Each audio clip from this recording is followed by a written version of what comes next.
Hey, what's up guys, Riff here. So today we have another round of Sweet Baby and DEI ruining a game and its success. So right now, a lot of people are talking about this game, Flintlock, The Siege of Dawn. As you can see, PlayStation here proudly announcing that this new open world Souls-Light has launched on the PS5.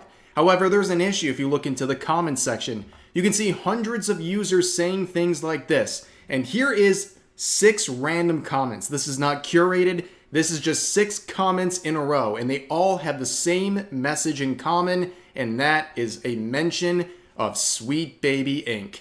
Who would have thought Sweet Baby would kill another video game? As you can see, reported by That Park Place, Sweet Baby Inc. developed Flintlock, The Siege of Dawn releases to abysmal player numbers. Who would have thought that Sweet Baby would bring down another game? Totally shocking development. Yeah, the game is off to a very, very bad start. This was a game that was hyped up for many years, and at launch here, it is already sitting with a few hundred active players at the current time. It is going very, very poorly, and just like anything else, it all comes back to Sweet Baby Inc. They ruined another game with their woke agenda. Now, this is why detecting Sweet Baby and what they're working on is so crucial, because right now they are a death mark.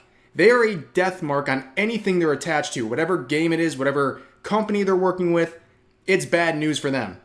When players find out about this, they're going to speak with their wallets, and I'm glad they're doing this with this game as well. They are not playing it. Players know that it's a Sweet Baby Inc. product, so they're avoiding it.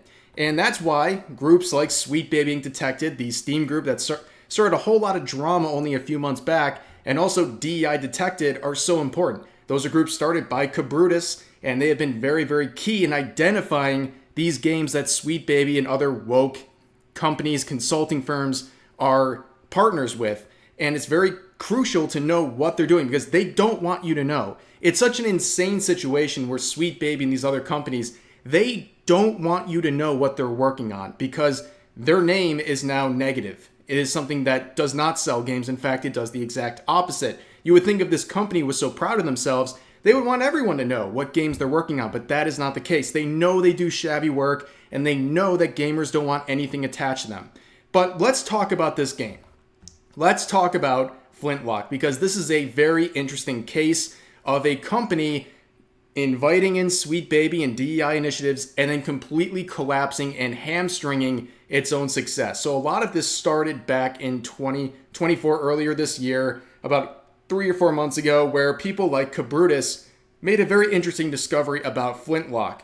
And he would add this game to the curation list because they found out through a very interesting source, a physical copy of Edge magazine, where there's a section involving Kim Belair, the Sweet Baby Inc. CEO. Now let's check out this passage right here. You can see as they're describing Flintlock, they mention directly for Flintlock, it was Tops Harjo who brought on Kim Belair. Now this name will be very important. She was the former COO at this company, and the first thing she did when she came in was bring in Sweet Baby with her. And wow, who would have thought the game would fall apart as soon as that happened? So Kim Belair is someone you guys should know and recognize. She is the CEO of Sweet Baby Inc. She is the one who is pushing very hard. She is famous for her quote where she said that you should go to your bosses and intimidate them and threaten them with cancel culture if they don't work with people like Sweet Baby. Now, around that time back in March, the next day after Cabrutus' discovery, you have Mark Kern here who made a long thread about this game, going further into the many issues that happened around the time Sweet Baby got involved with the game. So here's the thread saying, proof Sweet Baby Inc. ruins games. SBI game Flintlock by A44 Games has been overrun by woke. And here's a quote from a source from that company saying, I used to work there. Flintlock was a good project with lots of potential. Then it was ruined. And he says, before I go further, please note that this is a rumor from a source that seems very knowledgeable about the studio's inner workings. Take that as it is. If others would like to verify, please DM me. And also that the CEO and COO at A44 no longer work with the company, but the damage was already done before they left. Now, here's some of the damage we're talking about. So, did you know the protagonist of Flintlock used to be white? When COO and casting director Andrea Tops Harjo joined the studio, her first actions were to change the character to hire Sweet Baby Inc. and change the main character to a person of color. Now, you can already hear like the games journalists and the developers saying, oh, people just don't want to see minorities in video games. That's not why people are confused by this move. They're confused because it seems like a very obvious attempt to diversify this game when you had an existing character and then you race swap them. Clearly just to follow through on Sweet Baby Inc.'s agenda. I mean, it's not a coincidence that happened as soon as Sweet Baby was tagged along on this project. On top of that, there's claims that Tops Harjo is rumored to have used the company's funds and manpower to power her personal agenda and projects on initiatives not related to the game or even to the studio itself.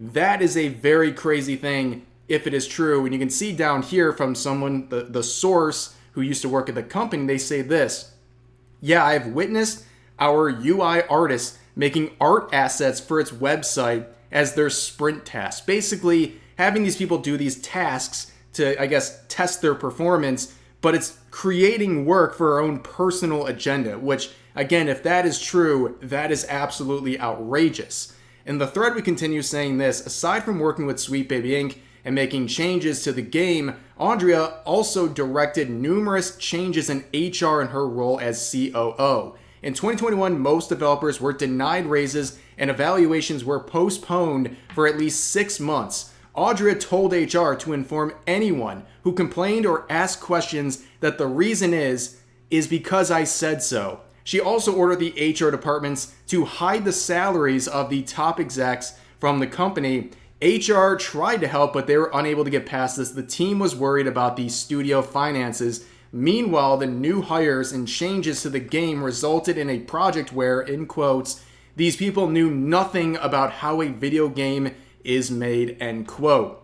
On top of that, you can see after nearly 2 years of these DEI changes at A44, the damage had been done, and at that point, the studio was purchased for $175 million, which, as he points out, is an unusually high sum for a small studio, by Kepler Interactive in September of 2021, a gaming collective fund whose founder also founded the Kowloon Knights Gaming Fund. It was at that point where Andrea, the COO, left the company. And a lot of people might think that that is basically the attempt to salvage the situation because it was already such a mess when she brought on not only herself but also Sweet Baby a few years back.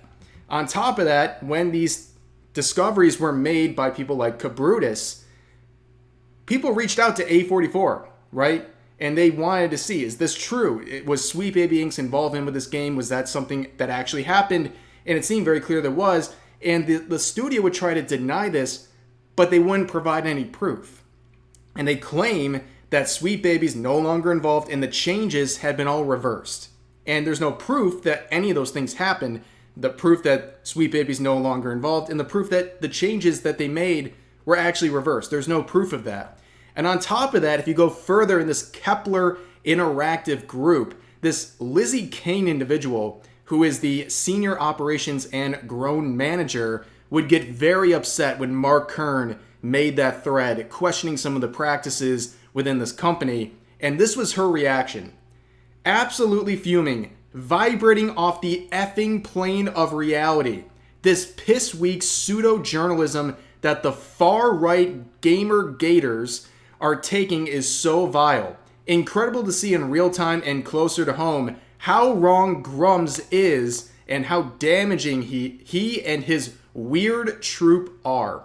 I mean, there's nothing more like weird than having to censor a person's name. Like, what is this guy, Voldemort to you or something?